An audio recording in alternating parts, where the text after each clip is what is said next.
بسم الله الرحمن الرحيم. السلام عليكم ورحمة الله وبركاته.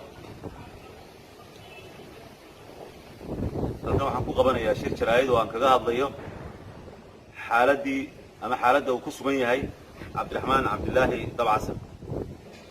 taariikhdu ah maanta 18 bisha 12 2017. shalay oo ay taariikhdu ahayd 17 Cabdiraxmaan isagoo ka cuntaynaya hodheel ku yaalla magaalada Hargeysa siiba xaafadda calaamadaha ee ka agdhow gegida diyaaradaha hodheel Carafa. ciidamada qaar ka mid ah ciidamada booliska ayaa ku xadgudbay Cabdiraxmaan oo u geystay jirdil iyo dhaawacyo aynu aragnay isaga oo ka hadlaya oo barnaamij toosa kaga hadlaya dhibta soo gaadhay.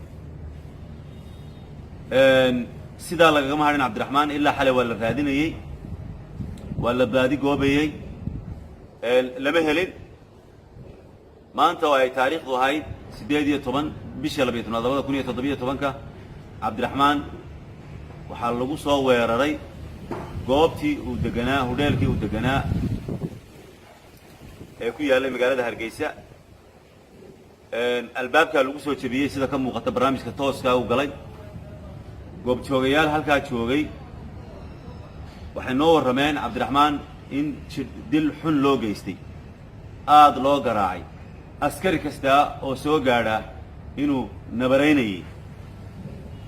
waxaa halkaa ku sugnaa ciidamo badan, saraakiil sarsare sida naloo sheegay oo booliska ka mid ah oo goob joogayaal ahaa, oo ay ahayd in ay Cabdiraxmaan faraan ciidankooda inay si nabada ku qaadaan. way awoodi karayeen, waa loo yeedhi karaa qofka, wax waa la weydiin karaa, lama diidayo. laakiin Cabdiraxmaan waxaanu xaqiijinaynaa in 2 jeer la dilay. hodheelkii uu ka cuntaynaya lagu dilay iyo hodheelkii uu hurday, labadaa hodheel lagu dilay oo la garaacay. waxaanu mas-uuliyadda iyo wax kasta oo soo gaadha dusha ka saaraynaa ciidamada ammaanka, siiba booliska ayaanu dusha ka saaraynaa. Cabdiraxmaan waxa weeye waxa uu yimi dabcan taariikhdu markay ahayd 13 bisha 12 2017 isagoo ka soo kictimay Maraykan. wuxuu u yimi ubadkiisa siduu u soo booqdo, gaar ahaan inankiisa iyo inantiisa Yaxye iyo Maryan. si nabadana waxa weeye uu ku joogay dalka. waananu ka xunnahay runtii, yani falka foosha xun loo geystay, xadgudubka loo geystay runtii waxay ka mid tahay, qayb ka mid tahay xadgudubyada muwaadiniinta loo geysto. ciidamada ammaanku waxay ahayd marka ay muwaadinka qabanayaan in ay yani si degan ku qabtaan oo ay kaxeeyaan oo ay u yeedhaan oo nidaam la maro oo maxkamad la maro, qof si fudud loo heli karayo. laakiin jirdil iyo dhirbaaxo waxay noqotay caado. waxaa ku maqan ciidanka bilayska garaacis ka daayo dad badan oo muwaadiniin oo reer Soomaaliland oo ay laayeen ayaa ku maqan.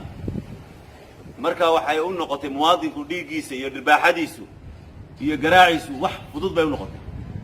falka ay sameeyeen lagu sameeyay Cabdiraxmaan waa fal aad u fool xun. waanu cambaaraynaynaa, waanana ka xunnahay, waxaananu dalbanaynaa in xorriyadiisa si degdega loo soo celiyo.